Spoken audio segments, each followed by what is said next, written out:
শেখ হাসিনা, ওবায়দুল কাদের, হাসানুল হক ইনু এবং জাতীয় পার্টির জিএম কাদের এবং চুন্নুর কফিন, তাদের 7 জনকে একসাথে আমরা এটার মধ্যে নিয়েছি। এখন তাদের কবর দিতে যাচ্ছি। সরকারকে পুনরায় প্রতিষ্ঠা করবে, আমরা তার বিরুদ্ধে রাজপথে জবাব দিয়ে দেব ইনশাল্লাহ। এই বাংলার জমিনে আওয়ামী লীগ আর প্রতিষ্ঠিত হবে না। কে প্রতিষ্ঠিত করতে আসলেই তার পিঠের চামড়া থাকবে না, সে যত বড় রাজনৈতিক দল হোক না কেন। ভাই একটু আপনার কাছে জানতে চাচ্ছি, এই যে কফিনটা দেখতে পাচ্ছেন, কফিনটা কার? এটা শেখ হাসিনার, ওবায়দুল কাদের, কাওয়া কাদের, স্বরাষ্ট্রমন্ত্রী পলকের এই ফ্যাসিবাদ আওয়ামী লীগ সারা জীবনের জন্য নির্মূল করার জন্য আমাদের এই সংগ্রাম।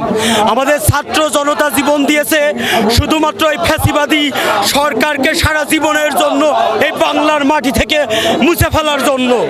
এবং আমাদের এই সংগ্রাম কফিন দেখতে পাচ্ছি, এটা হচ্ছে যে ফ্যাসিস্ট খুনি হাসিনা থেকে শুরু করে যতগুলো ফ্যাসিজম বাংলার মানুষের ছাত্রদের উপরে রক্ত ঝরানোর জন্য কাজ করছে, সবার সকল ফ্যাসিস্টের এই কফিন, যেখানে লেখা আছে ফ্যাসিস্ট হাসিনা থেকে শুরু করে যত ফ্যাসিস্টম আছে সবার এই ফ্যাসিস্টের আমরা বিচার চাই। এই ফ্যাসিস্টের বিচার চাই।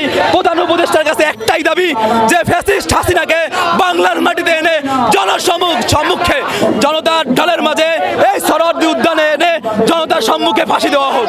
আমরা এই কাফনের মাধ্যমে এটাই বোঝাচ্ছি যে কোনো ফ্যাসিস্টমকে যেই মাথাছাড়া দিয়ে আসবে, আবার যদি আসতে চায় তাহলে বাংলার জনগণ তাদেরকে এই যে কফিনে ভরে ডাইরেক্ট মাটি চাপা দেবে, তাদের কোনো নাই, কোনো কথা নাই। এখানে হচ্ছে স্বৈরাচার শেখ হাসিনার কফিন, স্বৈরাচার ওবায়দুল কাদেরের কফিন, স্বৈরাচারের দোসর হাসানুল হক ইনু, সুন্নু, জিএম কাদের, তাদের 7-8 জনের কফিন নিয়ে এক কফিনের ভিতরে আমরা 7-8 জন যাচ্ছে।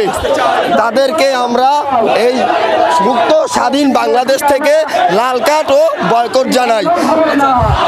এত রাগ কেন, এত রাগ কেন ওদের? এরা হচ্ছে, আপনারা জানেন এবং সারা দেশের মানুষ জানে, আমরা সাধারণ শিক্ষার্থীরা যখন সংগ্রাম আন্দোলন করেছি আমাদের গুটি কয়েক দাবি ছিল এবং আমরা মেধাবী শিক্ষার্থীরা সবসময় অবঞ্চিত ছিলাম, এটা আপনারা জানেন এবং দেশবাসী জানে। আমাদের স্বৈরাচারী সরকার শেখ হাসিনা এবং তাদের দোসররা আমাদের কোনো দাবি দাওয়া মেনে নেয়নি।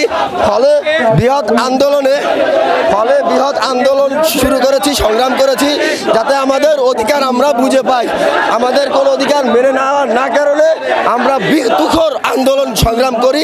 তার ফলে আমরা হাজার হাজার শত শত আহত ভাই এবং শত শত শহীদের বিনিময়ে অর্জিত বাংলাদেশের দ্বিতীয় স্বাধীনতা, এই স্বাধীনতায় স্বৈরাচারের দোসর এবং দোসরের যত সহকারী আছে তাদের এই বাংলায় কোনো থাকার জায়গা নাই, অধিকার নাই। যদি আসে তার পরিণতি কি করবে? শেখ হাসিনার পরিণত কি হবে আল্লাহই জানে। যেভাবে ও পালিয়ে গিয়েছে, পরে ওর রুহটা পালিয়ে যাবে, ওর বডি আর বাড়াতে পারবে না যদি এই বাংলায় কখনো আসে।